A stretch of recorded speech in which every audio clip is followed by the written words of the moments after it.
Hello everyone, it's me again here at Magic School. We have started a series of toxicology and I've gone through some topics and all that. But today we'll be going through excretion of toxicants from the body. And that's the topic. So let's get into it. So now excretion of toxicants.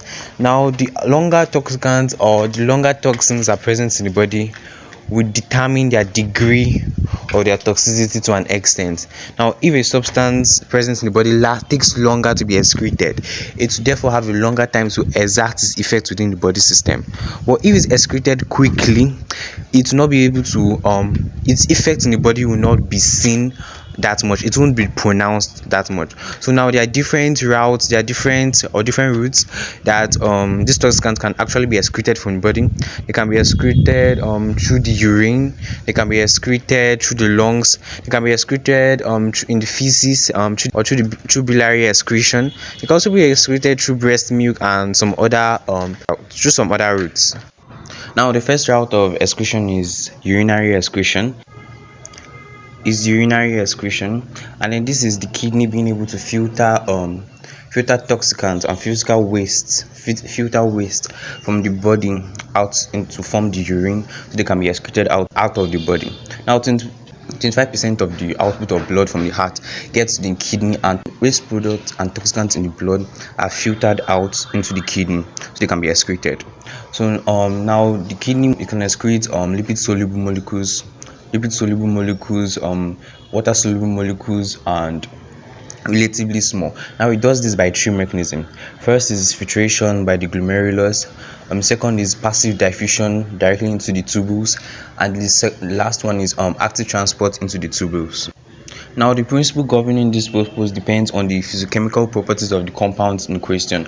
Now depending on their properties, whether they are lipid soluble, whether they are water soluble, or their size, will determine how readily excreted by the kidney. The first mechanism of excretion by the kidney is filtration by the glomerulus. Now the glomerulus, from the structure of nephron, which is the functional unit of the kidney, the glomerulus is seen to be inside the Bowen capsule. Now the glomerulus is relatively large, having pore size of 40 angstrom, and is able to filter water soluble molecules that are not conjugated to proteins and relatively small molecules.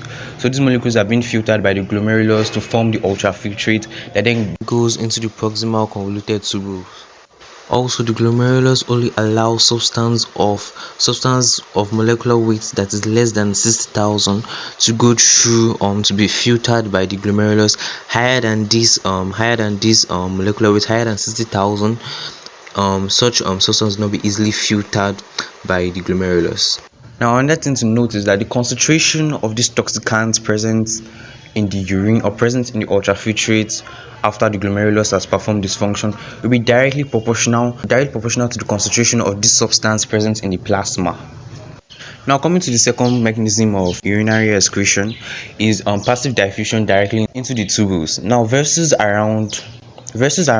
vessels around the tubules, this toxicant can diffuse from them directly into the tubules. This works for substances that are not conjugated with proteins, and they're easily able to diffuse directly into the tubules. They diffuse across the concentration gradient. Now the concentration of this substance in the blood vessels is higher than the concentration in the tubules. So now there will be simple diffusion from the blood vessels directly into the tubules, and that happens. Now when these toxicants get into the tubules, if the pH if they are not ionized by the pH of the tubular fluid, they will then be diffused back into the blood vessels. Now this is because the concentration in the tubules would have increased compared to the concentration in blood vessels. So now the concentration it will not be easier for you to diffuse directly from the tubules back into the blood vessels, and then they get into the system again, and then they could exert their toxic effect instead of being excreted out of the body. Now we move to the next one, active transport directly into the tubules. This active transport uses ATP and also use certain proteins present in the membrane to help transport this substance into the tubules. Now this transport, we could have the cation transporters for cations and anions. Now, an example of toxicant, or example of a substance that's been transported by active transport into the tubules is p-aminohippuric acid. Now, p-aminohippuric acid is the metabolite of p-aminobenzoic acid. Now, when p-amino benzoic acid has been metabolized by the body, it forms p-aminohippuric acid. Now, this is transported by an anion transporter.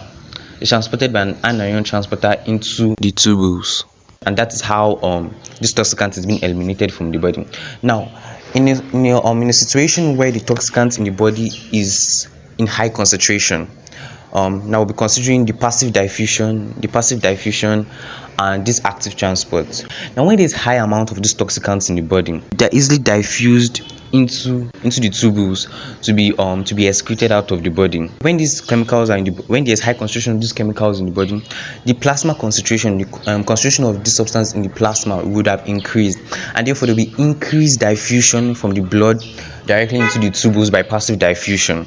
But now, for active transport, when this toxicant concentration in the blood is high, the plasma is high, the transporters become saturated and are not being able to transport enough of all this toxicant directly into the tubules, and this toxicant, instead of being excreted out of the body, will then go back into the body, and the level of toxicants in the plasma and tissue will then be relatively high again because of the active transport not being able to transport them into the tubules. Now, another thing to consider is these toxicants being conjugated to proteins or being attached to proteins. Now, when these toxicants or this substance are attached to proteins, they cannot be filtered by the glomerulus because they will be too large, having a large molecular weight, and they will also not be they will not be able to passively diffuse from the blood vessels into the tubules. But now, the active transport can actually transport these conjugated toxicants into the tubules without having problem with that. So now, toxicants that are actually conjugated with proteins are easily taken into the tubular fluid by the active transport system. Now, there are certain other factors that actually influence excretion by the kidney, and some of these factors we have is the pH of the urine, the rate of the urine flow, high fluid intake, age, and also disease. So the pH of the urine. Now, when the pH of the urine is acidic, it will enable the excretion of alkaline alkaline substance from the body, because this alkaline substance, when it gets to the tubules, or when it gets them, they become ionized by the tubules. Ionized in the sense that they become water soluble and are easily excreted from the body system. Now, but for when the tubular fluid is alkaline, it enables the excretion of acidic substance, because this acidic substance now become ionized and water soluble, so it's easy for them to be excreted from the body. Now, we consider the example of poisoning with salicylic acid. Now, salicylic acid is an acid, and it will be excreted more when the tubular fluid is quite alkaline, when the tubular fluid is quite basic. When there's poisoning with salicylic acid, the patient can be given sodium bicarbonate. This will then increase the pH of the urine, or increase the pH of the tubular fluid, so that now there will be high excretion of acidic compounds. So now this salicylic acid will be able to be excreted more. Now, example of acidic drug is phenobarbital, and example of a basic drug is amphetamine. Now, the high fluid intake. Now, when there's high fluid intake, now excretion of this toxicant will be quite high. Excretions of this toxicant will be quite high in the body because a large amount of urine will be produced. Now, the constant urination will enable the rapid excretion of this toxicant from the body. Now, the rate of urine flow from the kidney into the bladder is also a factor that affects the excretion of foreign compounds. And now, age and disease. With age, as a person grows older, kidney functions become lower and not able to function at the full capacity. And disease, such as disease of the kidney, can actually affect the proper functions of the kidney. Now, the second major route of excretion of toxicant from the body is biliary excretion, and this is excretion into the bowel. Now, the bowel is secreted by liver cells, and then it flows into the bowel duct and is stored in the gallbladder before it moves into the intestine. Now, the bile is suitable for excretion of polar compounds or amphipathic compounds or glutathione conjugates. These are substances that are actually conjugated with glutathione. Now, substances that are actually excreted into the bowel are excreted out of the body as feces. Biliary excretion is quite an active process, but not solely an active process, and it has three transporters. It has the neutral transporters for neutral compounds, and then cation and anion transporters. Now, there are also some factors that affect the excretion of these compounds into the bile. First is the molecular weight. Second is the charge whether it's positive or negative, determine whether it's being excreted by the cation or anion transporter, and also have the species of the animal. Now, just like I mentioned under renal excretion, active transport urinary excretion, biliary, the transporters here also in biliary excretion can also become saturated, and now when they become saturated, there will be increase in use of these toxicants in the plasma in the body. As a result of saturation of these transporters for the biliary excretion, this will lead to increase in the concentration of these toxicants in the liver.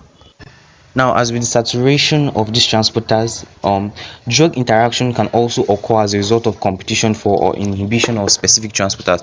Now, these transporters can actually be inhibited by some substance. This then prevents the excretion of the particular toxicant that's supposed to be excreted with that receptor, thereby causing the toxicant to remain in the body. Now, lastly, under biliary excretion, the compounds that are being excreted can actually come in contact with the gut microflora.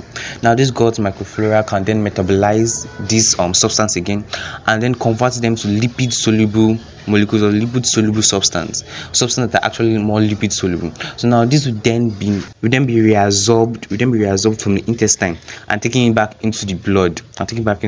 It will then enter into the enterohepatic recirculation, and then they get to the kidney again, and then as they have become more toxic, they then have the ability to affect the kidney more than before. Now, when this happens, the concentration of this substance in the plasma will actually be elevated, and then when the level of this substance in the plasma is being checked, it will be seen that this substance, instead of amount or their concentration in the blood to actually be reducing, it will see that it's actually increased in the body system as a result of being metabolized or being changed by the gut microbial flora. Now, an example of such a compound that's actually metabolized by the gut microbial flora is 2,4-dinitrotoluene.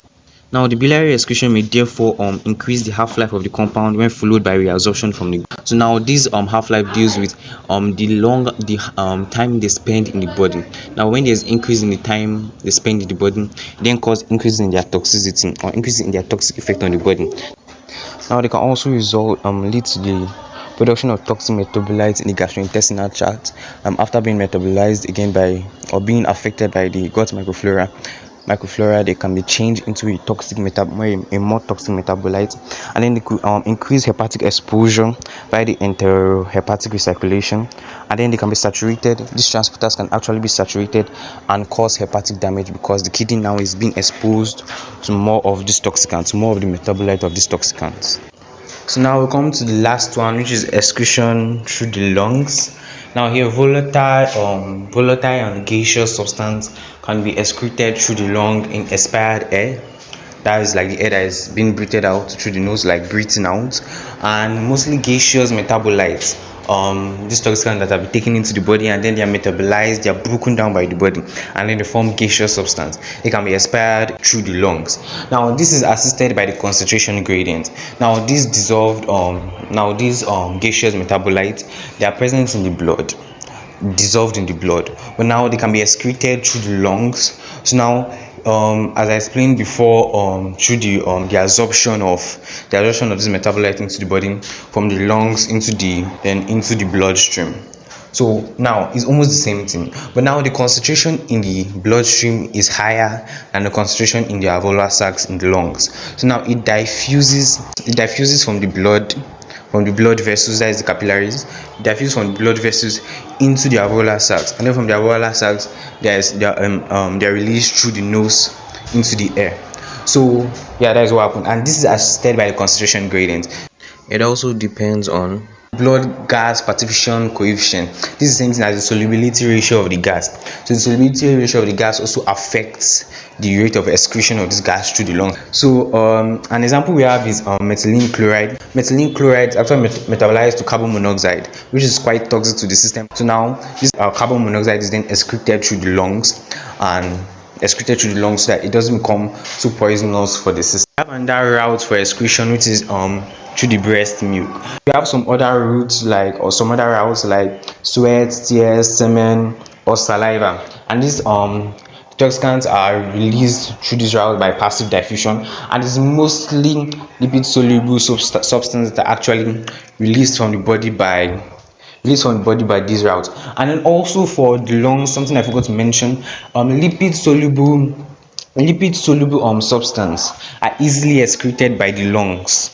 Yeah, they are more rapidly or easily excreted by the lungs. So yeah, that is the conclusion for excretion of toxicants. That's the end of this lecture. So next we'll be going into genetic toxicity, looking at how these toxins can actually affect the genetic makeup of a person, of an individual, and cause mutations. But that will be in the next video. Yeah, thank you. And don't forget to like and subscribe. Thank you.